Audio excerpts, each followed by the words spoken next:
So there is agreement amongst scientists and between governments that we should limit rising CO2 levels in the atmosphere to 450 parts per million or less if we want to avoid dangerous climate change to society. But at the current rates of increase of CO2, we're going to pass this threshold in something like 20 years. This increase of CO2 is also important to the environment. Indeed, it causes, for instance, a decrease of pH in the ocean, and this ocean acidification is damaging the ecosystems that underlie the food chains in the ocean, such as the carbonate-producing coccolith blooms that you see around Ireland in this picture. We know, of course, what we should do to stop CO2 going up in the atmosphere. We should be decreasing our energy utilisation, and the energy that we do get, we should be taking from alternative energy sources, such as those seen on the board here. This is, of course, the plan A for how we should be dealing with climate change. If plan A is working, what we need to see very soon is dramatic cuts to the emission rate of carbon to the atmosphere. But if we look at the rate of emission of carbon, what we actually see is it's increasing year by year. And after a brief blip during the global recession in 2009, we saw record-breaking carbon emission in 2010. Set against this backdrop, it may well be wise to be thinking and investigating a plan B for how we could deal with climate change. One such plan B is to pump aerosols into the atmosphere, to reflect sunlight back to space, and therefore to cool the planet. This mechanism is rather like the aerosols you see from volcanoes or from clouds, which naturally cool the planet for us. If we could do just the right amount of this solar radiation management, perhaps we could flatten off global temperatures, as shown in this schematic here, and therefore solve global warming.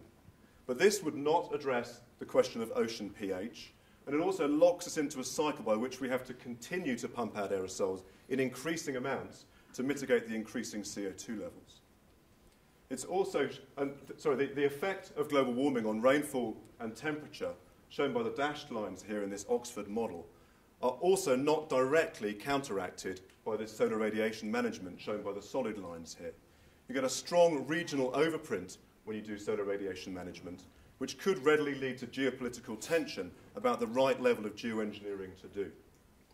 So it would be much better, rather than managing solar radiation, to actually manage carbon dioxide and to remove carbon dioxide from the atmosphere, to flatten off CO2, stop global warming, and also curtail ocean pH change at the same time. One way to do this carbon dioxide removal mechanism is to fertilise the ocean with iron. This figure of the North Pacific here shows you in the hot colours regions where large amounts of biological productivity naturally remove large amounts of carbon from the atmosphere. And highlighted by the red circle at the bottom there, you see a small patch of red, which is where iron has been added artificially and stimulated additional carbon removal in the natural system. At Oxford, we're investigating how this natural carbon cycle works, what are the natural sources and sinks of iron to the ocean, and how does that iron supply moderate the ecosystems that you see here. We're therefore trying to understand whether it's sensible to manipulate the iron cycle and remove carbon from the ocean in this way. A possibly better way of removing carbon dioxide from the atmosphere is to lime the ocean to form a stable bicarbonate product. This is rather like giving the oceans a giant Alka-Seltzer, and it's the technique that we already use to correct for acid rainfall in high-latitude lakes by liming them as shown here. One of the good things about this liming reaction is that it directly locally corrects for the effects of ocean acidification rather than it being a global effect. And this technique might be used topically in regions of particular ecological stress where carbonate producers are struggling with ocean acidification, such as the reef environments of the Great Barrier Reef, shown here.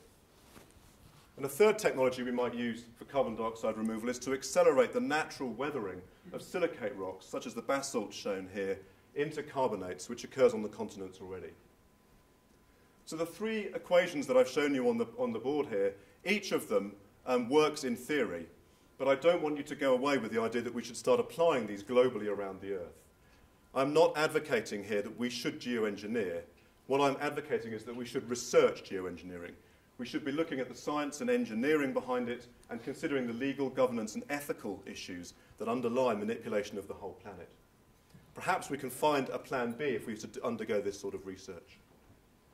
One thing that's definitely true about any such plan B is that it will have to be operated on the same sort of scale as our current global energy industry. So it'll be big, it'll be ugly and expensive.